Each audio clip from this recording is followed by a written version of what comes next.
Hi, I'm Nomosito, a Calavera VTuber currently in his unemployment arc. Nonetheless, I want to bring in good vibes, especially since today we're going to be covering... This is a collection of remasters of the original 3 Spyro games. You know, the good ones since, we don't talk about that one! And yes, I'll be covering all 3 games today, since these hunts are very short and I thought it'd be best to knock them out all at once.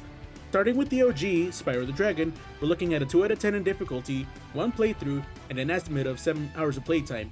As always, the runs are streamed live on twitch.tv/Nomosito and uploaded to the VODs channel. It's no longer highlighted on Twitch, they changed their highlight policy. Anyways, let's get started. Before we begin the hunt itself, I want to share how I'm going to format this. So basically, I'm going to group multiple trophies together by hub world. So artisans and its levels will be grouped together, peacekeepers and its levels as well, etc, etc, etc. Besides some exceptions which we will get to when they come up. Now we can get started. Starting off, we can get a trophy pretty much as soon as we enter the game. We just head on over to the waterfall and artisans and jump on all of the stones right in front of it without falling into the water, and we're now on the board. In the level, Dark Hollow, we just have to light the 2 bonfires in the level and we get awarded with another trophy. In Town Square, we just have to make it to the area where the egg thief is for another trophy. We don't have to defeat him for the trophy, but seeing as 2 other trophies require 100% completion, we might as well get him and grab the egg. For Barnstormers, we could do this in any flight level, but it's easy to do it in Sunny Flight. All we have to do is do a loop around an arch without crashing, and we grab it.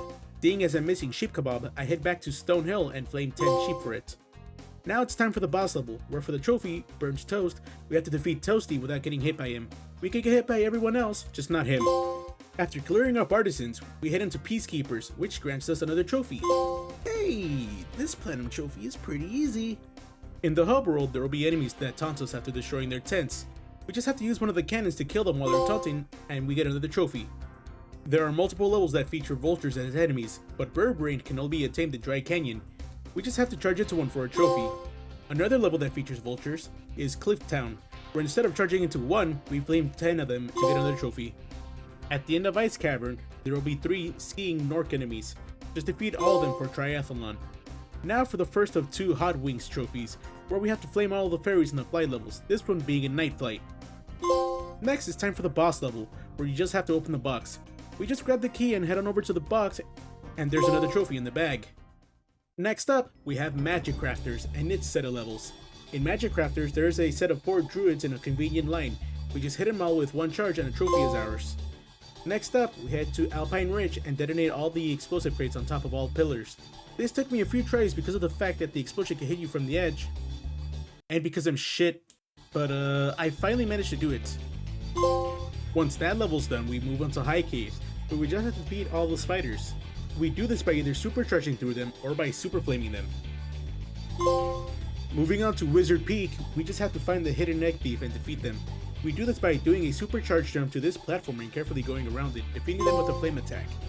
Next up, another Hot Wings trophy, so that's simple enough. And now we're all done with Magic Crafters 100% and it's now time to move on to the next hub world. After Magic Crafters comes Beastmakers, and all we have to do is go around the hub area and flame 5 mushrooms.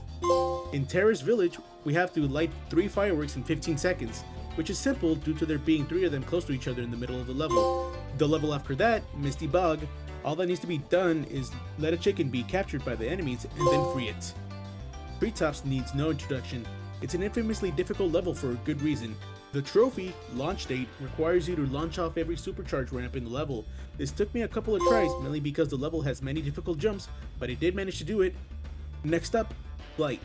This one requires you to beat the level without touching the ground, which is a bit of a challenge, seeing as the optimal path isn't as obvious as other flight levels, but I did manage to do it once I learned it. Next up is the boss level, and this one is a bit boring because it's just collecting every gem in the level, which you'll do when you're going for 100% anyways. Yeah. Next hub world, it's Dreamweaver's time, and in the hub, there will be an enemy that shrinks and grows other enemies. All you have to do is defeat a row of them while they're small, and we'll get a trophy for it. In Dark Passage, there will be Demon Dog enemies that shrink and grow. Just defeat 3 of them while they're big boys, and another trophy is in the bag. Next up, we have Haunted Towers, and we get to use the Super Flame to defeat the soldiers. While every other instance is time limited, the fairy at the end of the level gives an unlimited Super Flame, for this level only. We just use it to defeat the rest of the soldiers and get a trophy for it. We head off to Lofty Castle next, and this trophy is really easy. There's a line of 4 birds and we need to charge through them to get a trophy. It's a match made in heaven! Do you like flying? Because in the next level, we have to beat the flight level once again without touching the ground. This one is a lot simpler compared to the last, so I got this very easily. Boss time! All we have to do is defeat 4 enemies in one flight. There is one specific area that you can only get this at, and it's a bit finicky to get it down, but it's simple enough. Final hub world time, this being Nasty's world. No hub trophies this time, mainly because this is just 3 levels and a boss on a platform. So for the first level, Nork Cave, I just had to beat the level without killing a rat, which is the level's fodder creature. In case you don't know, they're just harmless enemies that give you health. Basically just beat the level without healing. I got hit a few times and decided to just beat the level and go back to complete it 100%. In Twilight Harbor, you just have to burn 6 gears and they're well hidden. I had to search up a guide for them. They were actually really hard to see. Now it's time for the final boss. During one of his phases, he'll go around an arena and wait for you to flame him before going for another round around the arena. You just have to make him do this 5 times and get 1 more trophy for it. With the final boss done, it's now time to do the bonus level. It's not unlocking. Fuck.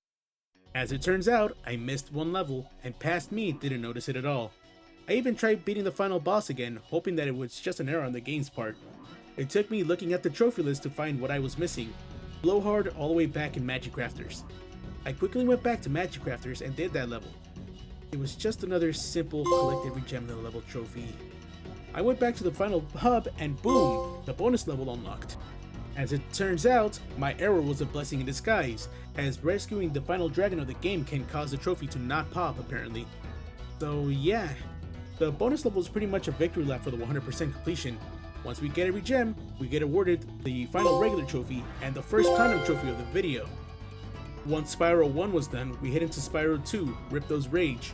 This platinum's estimates are a bit longer and difficult, but it shouldn't be much to worry about. Alright, let's just jump in. With 3 less hub worlds compared to Spyro 1, you'd think this game would be a lot shorter, but with each hub containing larger levels, 1 or 2 flight levels referred to from now on as speedways, and a boss, it's no wonder this game is a bit longer. We're immediately thrown to the very first level of the game, Glimmer, and near the end of the level, there are 6 lamps that we have to light for a quest. We just have to light them all within 15 seconds for a trophy. It isn't until we finish Glimmer for us to finally step into the first hub of the game, Summer Forest. We quickly talk to this new bitch, Hunter, to do a tutorial on gliding and hovering. Once that's done, we head to the second level of the game, Idle Springs, where we do a mission where you have to feed fish to an idlehead, and feeding him a red fish will reduce your score. You must avoid doing this while doing the mission for a trophy, and here's a tip for doing this. Just look into the water. You'll see every fish before they jump up to your level. Easy trophy! For the next trophy, you just defeat a goat by charging into it while you're in Colossus. That's it! For the next trophy, you just have to defeat all the robots in the level Hurricos. That's it! We need to learn how to climb to get the trophy in Sunny Beach, so we'll have to come back to it. For now, we hop into the first speedway level, Ocean Speedway, and beat it quickly to be able to roam anywhere without a time limit. We just head off near the beginning of the speedway to find some bleachers, and, with a healthy mental state, blame everyone in the audience. Next, we pay Moneybags' greedy ass to get into Aquaria Towers. In the level, we just use the Super Flame to defeat all the robot sharks. They're all near gems, so you pretty much have to defeat them all in order to get 100% completion. One change that Spyro 2 made is that the bosses are no longer in their own dedicated levels, but they still have trophies. First one being to defeat Crush without killing any fodder. Pretty much a no-heal run, but Crush is really easy to beat, so it's whatever. In the next hub world, we go to Moneybags to unlock the ability to climb. With the ability in hand, it was time to head back to Sunny Beach and do the missions we couldn't do before. For this, we have to keep turtles from becoming turtle soup, but for a trophy, we can only use the charge ability. It was surprisingly a lot easier than I was expecting. Now for the next hub world, that being Autumn Plains. In the hub, there's one of the main collectibles, that being an orb out in the distance. For a trophy, you just have to top from the highest point of the hub and glide all the way over. Going from one of the easier trophies in the game to one of the more frustrating trophies, we have Bug Control in the level Crystal Glacier. The trophy requirements are both obvious and unclear. What do I mean by this? Well, you can do it in one super flight, which is what the game wants you to do, but the game doesn't tell you that you can fly through the super flight gate to keep your attempt going. If you want that small saving grace, it doesn't prevent the trophy from being frustrating, but a few attempts later, I did manage to get it. Next up, we have Skelos Badlands, and all we have to do is go through the end gate without falling into the lava. There is an easy way to do this. Just complete the level 100%, leave, and then go back in and rush to the end for the trophy. Easy enough. Also, this is where the flossing skeleton is. Another quick and easy trophy is in the level, Zephyr, where all we have to do is to use the cannon to defeat a TNT thrower. Exactly what the trophy says to do, nothing much else to it. Now for another of one of the more infamous segments in the collection, that being the trolley mission in the Breeze Harbor. What we have to do is collect 50 gears on a track. Some of the gears require some precise jumping and movement, and that goes without mentioning the barrels and crates that get in your way, along with having to hit switches with basically no time to react. I'm not afraid to admit that this mission kicked my ass, but I did manage to do it. Next, we head over to Scorch, where for duck and cover, we have to do all 3 flag missions without getting hit by Bombo. This is a lot easier than it sounds, you just gotta go slower and you're golden like Persona 4. God, that fucking hurt. Say out loud, oh my god. Next up, Magma Cone, where in one of the sub-areas, Hunter challenges us to grab popcorn crystals before he does. For Ganked, we just have to steal one from him as it jumps up from its spawn. For Dryfoot, we just had to beat the level Shady Oasis without falling into the hazardous water. Like on Burnt before this, you can beat the level 100%, come back in, and gun straight for the exit to get it. But unlike Skello's Badlands, the hazardous water in Shady Oasis is less prevalent. Next, it's time for the second Conservationist trophy. This time, we're facing Gulp, and while he is a bit harder than Crush, he's still really easy. The 2 Speedway levels in Autumn Plains require us to just play them a certain way for trophies. One for going for the pigeons first in Metro Speedway, and another for defeating the snowmobiles before getting the hang gliders in Icy Speedway. Now that I've learned the head bash, it was now time to get the trophy in Fracture Hills. The reason why I held off on this is because, 1, the mission that requires the head bash is locked behind the Alchemist mission, and the level will reset if you leave, and 2, the Alchemist mission is one of the worst in the game. Simply put, it's an escort mission where the person you're escorting deliberately walks into every enemy, and sometimes you have like 3 seconds to react. But anyways, we destroy the Earthshaper enemies for Hunter's mission and clean up the rest for the last trophy of Autumn Plains. Before we continue, if you're liking this video, please hit the like button and consider subscribing. I don't really want to do this in the middle of the trophy hunt, but studies shown that it actually does work. Right, thank you. Unlike the last 2 hub areas, Winter Tundra will go by very quickly, not just because of the fact that it has the lowest levels out of all 3, but also because most of the trophies basically require next to no explanation, like yard work for head bashing every rock in the hub. There's also monkeying around for charging through every monkey in Mystic Marsh, as well as sheeples for going through cloud temples without killing the sheep fodder. The next trophy, Ollie Ollie Oxen Free, requires you to fight the Ox in Metropolis without taking damage. For this, I highly recommend waiting until beating the game 100% to get the Super Flame to trivialize the fight, because doing this legitimately was hellish, but it can be done. Next up is Spitball for defeating every Robo-Bee in Robotica Farms by spitting lava rocks at them. Now for the last Speedway level, where for bugging out you have to defeat 5 buggies by charging into them, which is the efficient way of defeating them. It's time for the final boss. For Ripto's trophy, RGB, you just have to use every type of attack to damage Ripto, those being the Supercharge from the blue orbs, the Super Flame from the red orbs, or the Plasma Bombs from the green orbs. Just make sure not to progress too far into the fight or else you have to restart it. With the final boss done and dusted, we finally get our well-deserved vacation at Dragon Shores. For 100% completion, we unlock the Super Flame power-up, the trophy related to it, and since this is the last trophy I did, the Platinum trophy came after. Now it's time for Spyro Year of the Dragon, and looking at his trophy guide, we're looking at a Platinum trophy that is slightly shorter than Spyro 2. For the final time in this vid, let's just jump in. We start our journey off in Sunrise Spring, and trust me when I say this, all of these trophies in this game are very simple. Not that it removes any enjoyment, the game is still very good. Also, one thing to note is that unlike the other 2 games, you don't have to beat the game 100% to get the Platinum trophy. I will explain once I get to it. Anyways, we unlock Sheila by paying off money bags, and in her level, titled Sheila's Alps, we just have to destroy every headbash chest for stopping target practice. In Sunny Villa, we just defeat every cowardly Rhinoc for the Villa Bully. Then move on to Cloud Spirals and glide for more than 5 seconds and land it for Head in the Clouds. Next, in Molten Crater, we just open and lock chest for a key move, and then in one of Seashell's store sub-areas, we fight Bluto's Stark Submarine and defeat it for Bye Bye Bluto. We're now here at the first Speedway level, and for Star Power, we just have to go through 4 boosts in 1 lap. Finishing every level nets us moving up in the world, and buzz off for beating the first boss, Buzz. That's right, we no longer have to do anything special requirements, we just have to defeat the boss. For Buzz, all we have to do is knock him into the lava and watch as Sheila jumps on his head. I started off Midday Gardens by freeing Sharjah Bird, but before progressing in this hub, I went back to Sunrise Spring and did the Sparks level, since I would eventually have to do them anyways. Once that was done, I did Sergeant Bird's level and I just opened up every treasure chest by bombing them for bird bombs. Next up, we have a bugged trophy.